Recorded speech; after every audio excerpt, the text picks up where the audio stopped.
Hi,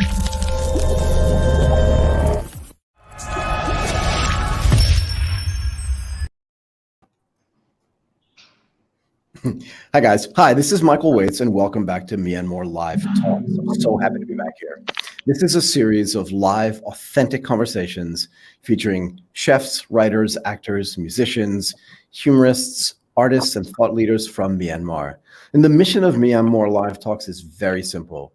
We want the rest of the world to get to know the most inspiring people in Myanmar. Today, we are super pumped to have three amazing and inspiring chefs on the show. And I want to say that, like, when my daughter was really little, she used to say the word chef, like chef, which used to make me laugh. But I'll try not to say chef today and say chef. Today, we're joined by three amazing chefs. Chef Orng, who owns and runs Joy Tamoy by Chef Orng, Chef Htun from Le Cellier, and Chef Joseph from Away Meta. Guys, let's get a real quick introduction from all of you. And let's start with Joseph, just really quick. Hi, I'm Chef Joseph from Away Meta Hotel. So, hi to everyone. It's great to have you here. And how about Chef Orng? A little bit of an introduction from you as well. Hi, I'm a Chef Orng. I'm the founder and the chef of the Joy Tamoy by Chef Orng, Rangoon. Yep. Awesome. Nice to meet you. It's very nice to meet you as well. Htun, how about a little bit of an introduction from you? Hello, I'm Chef Htun. I'm a chef and director of the restaurant Le Cellier, which is located in the Novotel 14th floor on the roof. Wow, sounds like there must be a great view there. Look, I kind of feel like, and I don't know this for a fact, so tell me if I'm wrong, but I kind of feel like none of you anticipated being a chef when you were like little kids. Like, it wasn't something you aspired to. And again, maybe we'll start with Chef Orng in this one. But why is food so important to you? And how do you think food helps define culture? I think, yeah, it's true. I never thought I'm gonna become a chef. But I love food. Always love food. And when you look at me, you can tell that whether love food or not. Right? Yep. I did not start working in the kitchen until I was 26 years old. So Right. I just started at a board wash just to cover my expense. At the time, I was studying at the University of Glasgow. Yeah, of course, my parents sent me there to get higher education. So, you know that the education in Myanmar at the time was not very promising. Yeah, so I went there to study, and of course, and I ended up in the kitchen. By the time I doing my dissertation, I already made my decision that I'm going to be a chef. I'm going to become a chef. Yes, along the way, I upset a few people, especially my parents. You know, yeah, but for me, it's like the more you get into the food industry, the more you learn about people as well.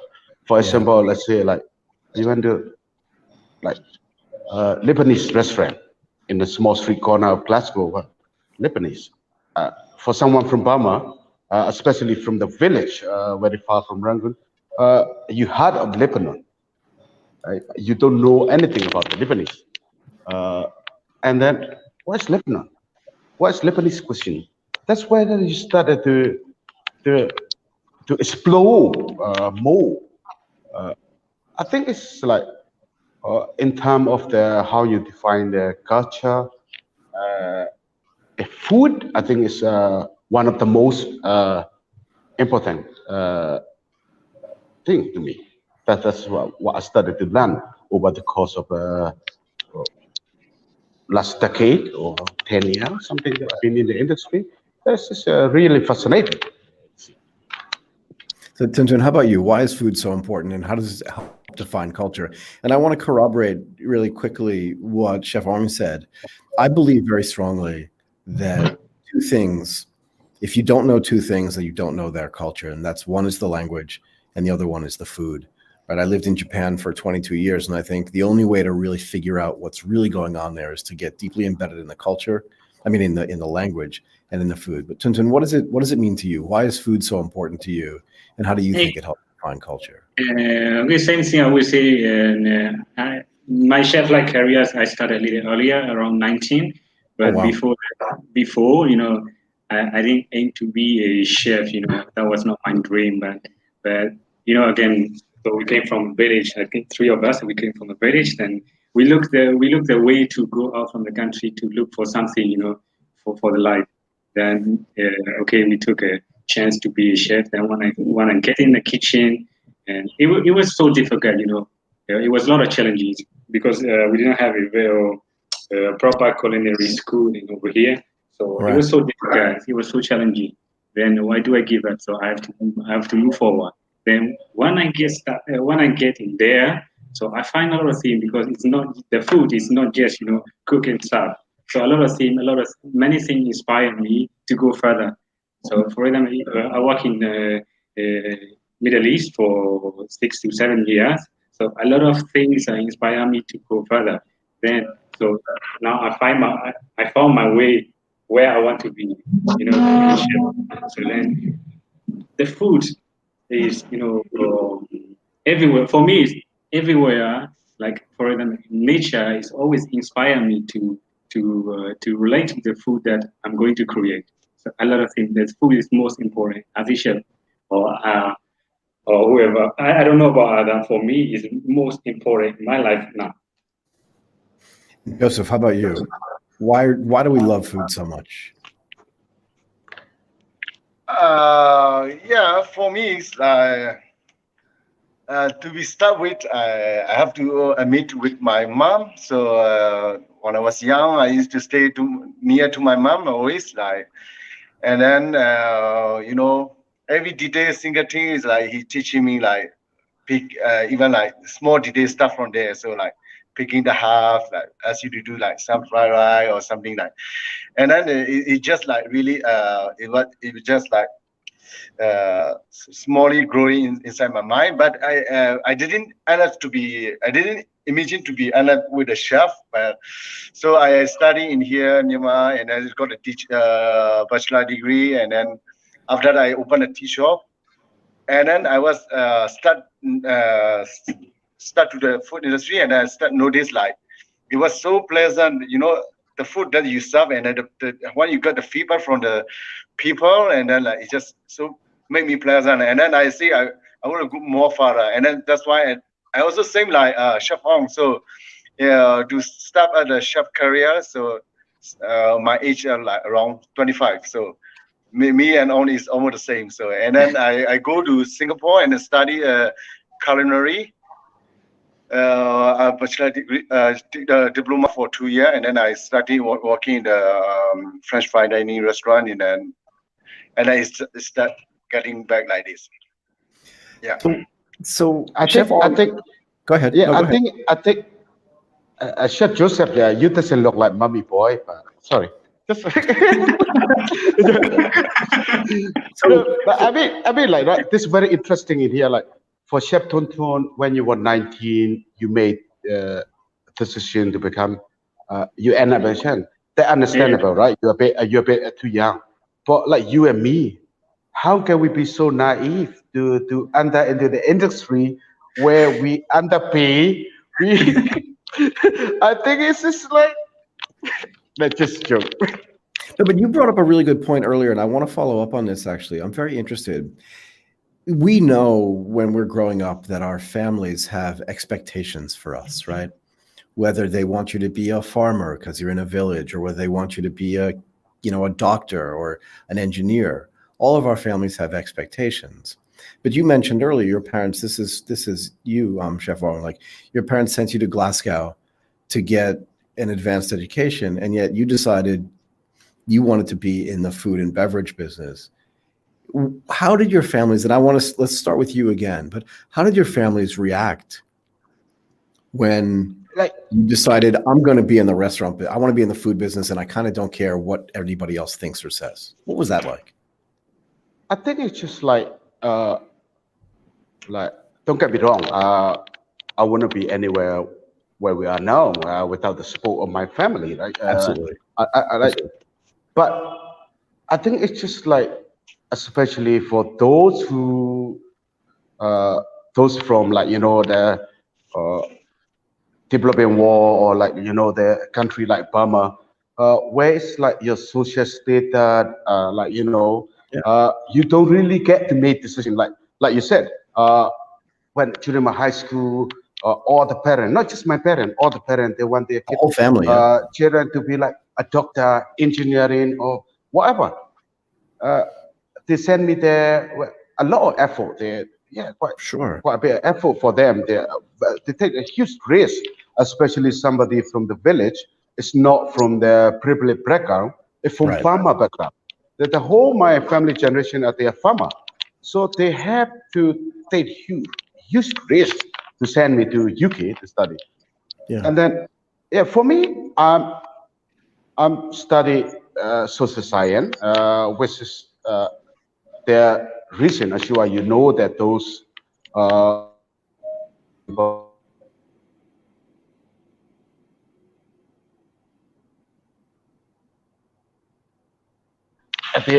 the you know, the inspiration for all the young generation that, you know, I get into the social science. That I'm interested, I'm passionate about it, and then my parents very supportive as well. But when I work in the kitchen just to cover my expense. But over the course of my study, I just started to realize that cooking is that my real. That's for me. This is the one for me. And then when I said that to my parents, my dad was telling me it's just serious, but like joke. That at the time the Myanmar cuisine restaurant called the Nukyu Tosoi. It's just one of the most famous local cuisine at the time. And then my dad was said to me, "Oh, I didn't know that you want to cook. Like, if you're interested in the cooking, I shouldn't send you to UK. I could just send you there and they work there." Just like I'm a bit upset. Like, of course, a bit upset at the same time. I understand where their point is coming from, and then they're like, especially when you're from the village, you know, close society, everyone know about each other. So people will say, "You send your boy to UK, and then he wanted to become a chef." So at the time, chef is like not really we underappreciate in the society. So I think that the influence, or in a sense, I would say that I be institutionalized by the Scottish society, or by the Europe. I just didn't know. That's just going to be my future. This is I don't want to wake up and go into the work with the job that I don't like. So I had to be happy what I do it. So I think those kind of mentality are there. Started to come in me, and I said, "I'm really sorry, but that's what I want. I'm sorry, that's what I want." And then when I made the decision, when I get into this, and then they started to realize, okay, there's no way we can like change him, we can convince him anything. So he wanted to be a chef, so we need to support him. But at the end of the day, they support him. So, yeah. And how about you? How about you, Joseph? What was your family's reaction like when you said you wanted to be a chef? Sorry, my was like cannot hear again. So can you move to Htun first, please? No problem. Htun, you heard the question, yeah? What was your family like? You come from a small village as well, you said, yeah? Yeah, the same thing. The parents, my parents, they're farmers, so I came from the farmer background.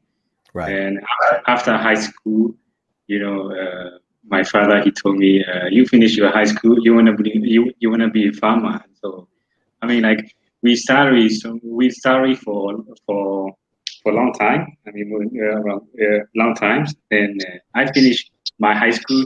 Why do I need to be farmer? Yeah, of course, the farm. of course, they really wanted to support me, to be wherever I want to be. But the education of their education and their skills, because they weren't badly. But I love them, And he told me, okay, if you don't want to be a farmer, go somewhere. So, and where do I need to go? He told me that's why I'm a farmer. I don't have an answer. So simple.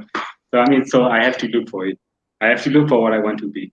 Then, as I said in the beginning, the chef was not my dream beginning before I moved to Dubai. All right.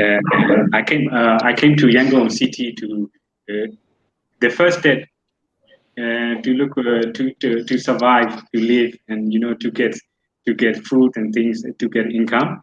Then after I have to, for second step, then I have to look for what I want to be.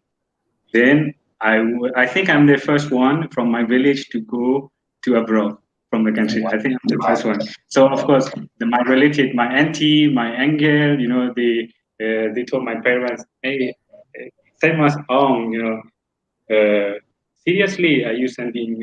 He's going to abroad, and because for them there's no clue at all. And the social media was not same as today. The last 10, 15 years ago, they don't know anything about Dubai or even close to Thailand, so they don't know much things what's happening or what's the culture, what's the thing there. Are you really want to send him there? So my parents, they are very simple. After high school, they told me your decision. Do whatever you want, but be good, something like that. So then I go there. I told them, okay, I'm going to be a chef. The same thing. My father, he asked me, okay, then you are a chef. Every day, how many kg of rice you are cooking? Because Myanmar, the culture, we're eating rice. Like in the village, when we do a donation, we have a big fat pan, and they're cooking a lot of rice. So he was thinking that, how many people are you treating? Are you feeding them?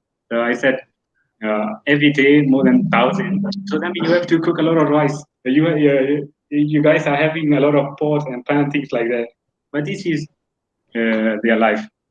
Then after, after 2 years, I came back as a vacation. So I have to explain that, I was in Dubai and how's the thing, life of the chefs. And they start to know, they start to understand, and they're really proud for it. They feel that, okay, our boy, he knows the way to grow up, or he found his way to grow up. So they support me. I'm really curious where you were a chef in Dubai. Where did you work when you were in Dubai? I work in Atlantic, the Palm. Did you really work at the Palm? Yeah. So when we go to the hotel, there was a time, I think you've been there. I've been there, yeah. Okay. I worked there for 6+ years there. So I work in the different restaurants to learn. Yeah. And I moved back to Myanmar. Actually, I came for something. Then nobody was open. And straight from airport to here, I go for working interview. And let's see how it's Myanmar. So I feel, in the beginning, I said, I feel like, okay, let's see how is Myanmar hospitality grows. Right. Then I decided I don't want to go back again. I will stay here. And I go back, I resign, I come back. Was there culture shock for you in Dubai? In other words, you left your home city, you left your hometown, you land in Dubai, which is this massive airport, right? And then you go to the Palm. Was there some kind of culture shock for you? Like, how long did it take you to feel comfortable there? I think 2 to 3 months. 2 to 3 months, because I went there alone because some of my colleges, group by group. Right. I was alone. I go there. So I arrived to the airport. I've never seen in my life. A huge airport. Like, where do I need to go? Who will pick me up? I wait for, I think, 1.5 hours because I don't know where to find the station to go. Then the person who's supposed to pick me up, and he thought I late or I missed the flight. He left. Oh no. So then, yes, that was the first experience. Then I have to look for the phone where I can contact, because I have to contact all the contract and all the things. So I could that I'm here at the airport. I couldn't find anyone. So then somebody came and picked me up. I didn't say really sorry. It was like, that was the first experience. The next day, I want to workplace. Wow, I've never seen like everything's a new for me. New challenge and different nationality. Then so I have to learn how to associate with the different nationality, different culture. Got it. It was like I was a kid, like 19, 20 years. So I had to be patient there. Trust me, it was a lot of fun. I'm sure it was. And Chef Joseph, how about you? Can you hear me now? Okay. Yeah, I can hear you now.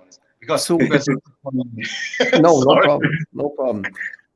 I'm really curious about the family reaction. I mean, I know how my family reacted when I didn't kind of end up in the same area that they expected me to.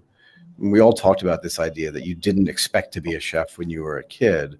What was your family's reaction when you finally just committed full time to, I'm just going to be a chef. It's what I love. Food matters. This is what I'm going to do. For me, yeah, of course, like, in my country, it's like the parents' dream is like to their child. Either want to grow up, they either want him to be a doctor or an engineer. Right. So that's and We are the rebellion kid. Yeah, for sure.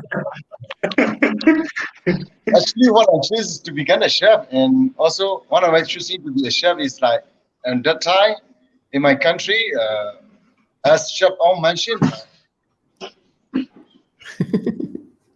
You stay the cooking. chef- Are you stay cooking or what? You stay sending the food out?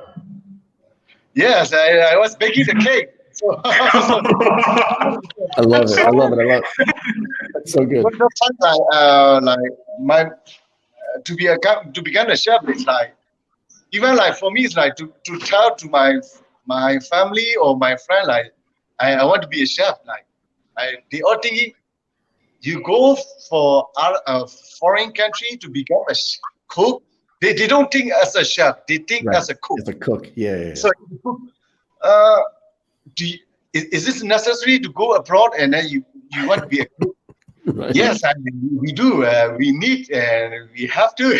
So to become a chef is like a lot of stuff, and you have to pass through really a tough life. To be honest. Yeah. Because to be a chef is like like you all your life you have to be sacrificed. I mean like one people other people doing for other like event like festival, one other people enjoying time, we have to be in the kitchen, and then like to have and also the family have to be understand, like the because like all your time is like maybe like 24 hours your life is stuck in like 12 hours in the kitchen. Sure. So that's why like that's a lot of we say that right in the kitchen, like weekend never is it for chef, and birthday never is it, special occasion never is it. Yeah, exactly. I mean, true. That's just true. Like if because for a chef, sorry, Jimmy, for a chef, like you normally keep a day off on Friday, Saturday, Sunday, if Right. you are not good enough. So It's not good every day. if you keep him like Friday, Saturday night off, you know that you need Doing to up your something game. wrong. Yeah, you're doing something wrong. That is like inspire you. If you look at your rota, of course sometimes you want the weekend off, but when you've been put on the weekend off all the time, you know that there's something wrong. You need to up your game, because that's the most busiest day of the week, like Friday, Saturday. So that is kind of like I'm sure that's the same with Chef Joseph and Chef Htun. It's just a bit more personal, Yeah, sure.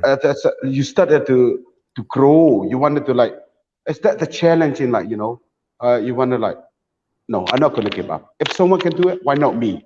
It's just like, yes, there are long hours. It's just more of the mentality, like, the mental strength to survive at a high-end kitchen.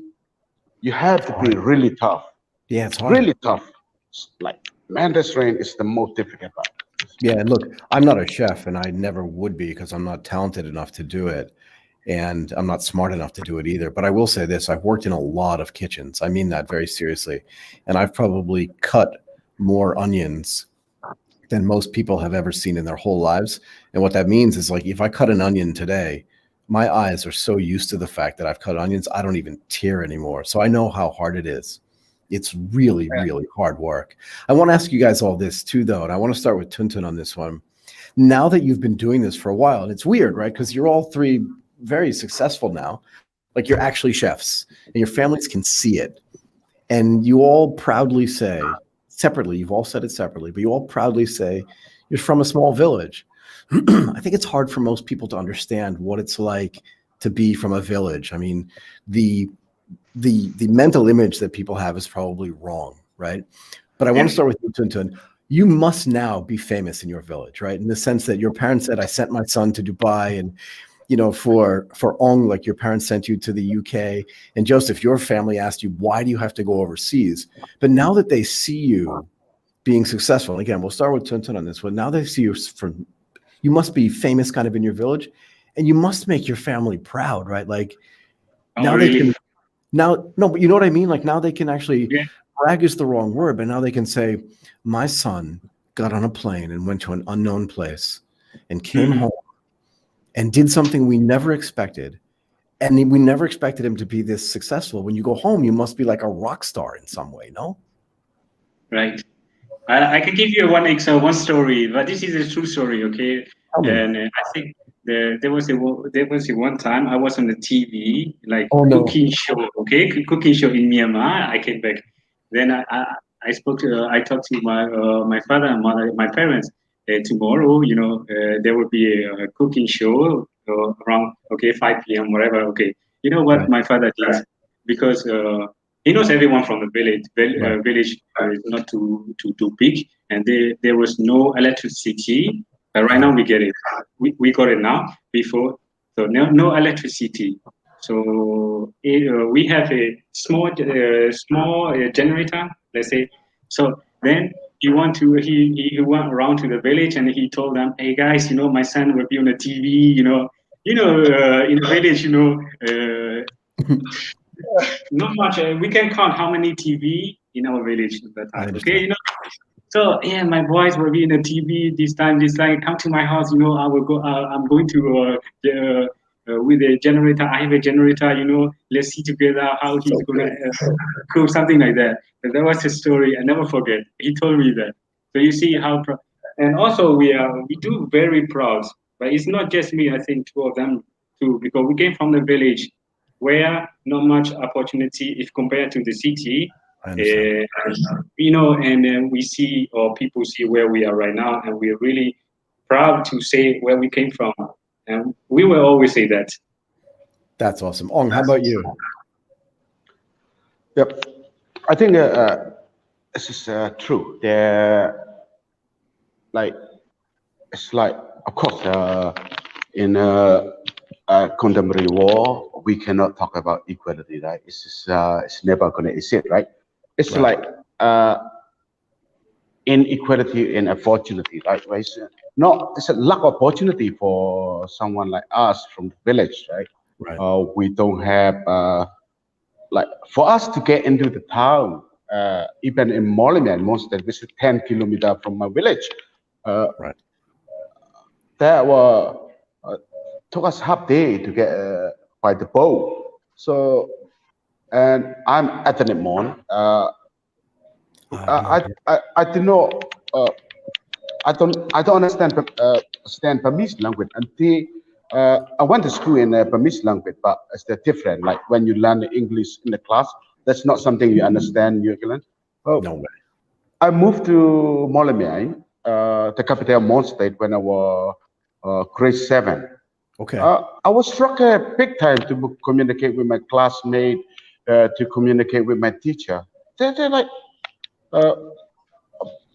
Burmese language, I was struggling. I find it really tough, and then I wanted to go back to the village. So I think, like, because of my parents, like, they don't get that opportunity. So Right. they don't. They kind of realize that, like, I don't want my children to regret it the same like us when we were. So they keep pushing. They keep pushing really hard. Yet so that's one of the reasons. And then, like, you started to, you started to grow, and then, like, you started to wonder to be like, all right, okay, if I can survive it, and then I can survive again. So that it just keep you going. So I think it's the what you said. You call it English, like bitter fruit made it sweeter. I think that there's just some, it's the lack of opportunity that push up there. Something like, yes, of course, like you mentioned, we see the interview, the post on Myanmar for our first section, which is hosted at the Licelia. It's the, it's come up together. That interview were conducted separately. So we also are from the small village in that area. I think there's something like attached to us, our root, where we come from. There's something like inspire us, something that's drove us to where we are now. I'm not saying that we are right up there, we are at the top, but we step it up. I think that those kind of, like, the difficulty we face in our childhood memory, that's something inspire us closer to where we are. I think. I love it. Joseph, what do you think? Yes, Chef Orng is like mentioned most of the things, so like it's more, I was like, so like. You're from different places. You are from different places. It's come to the same target, and like, yeah, it's good, and of course, like, to be honest, I have to thanks to the Korean drama. Why? Tell me.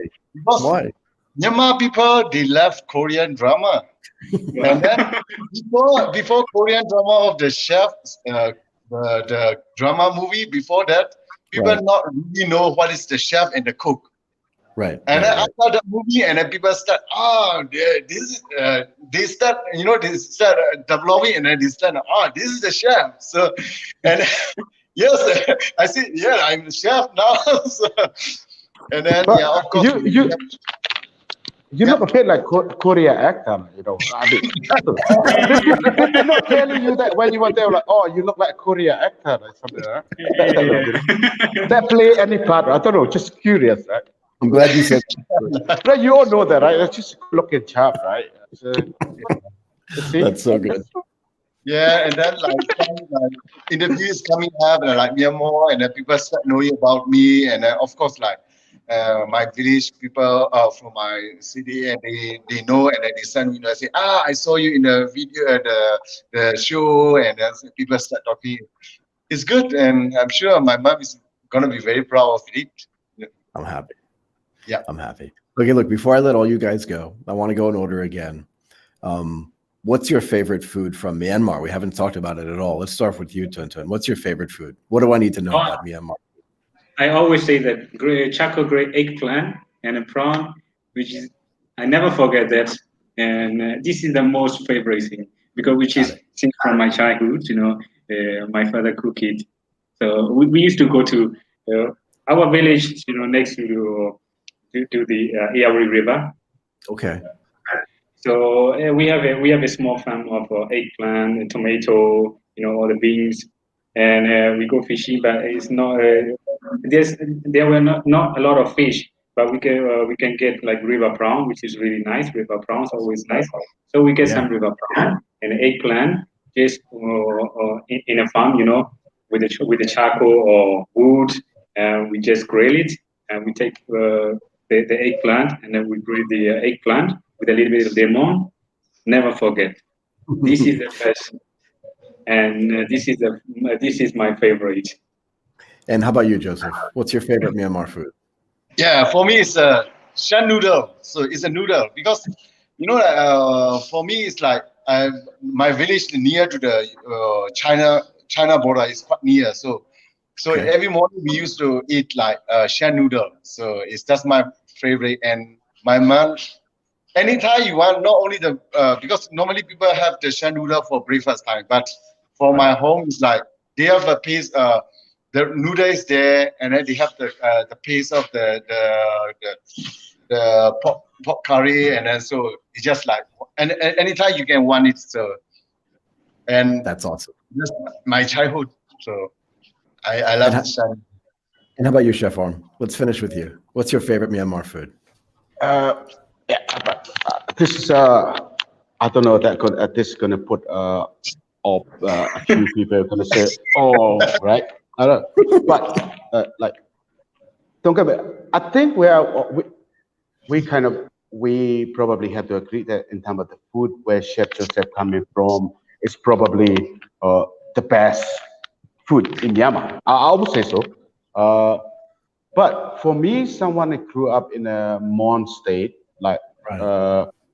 you know, we like for us, I did not remember a single day that on the table of our dinner table that did not have the the fish paste, the ngapiye.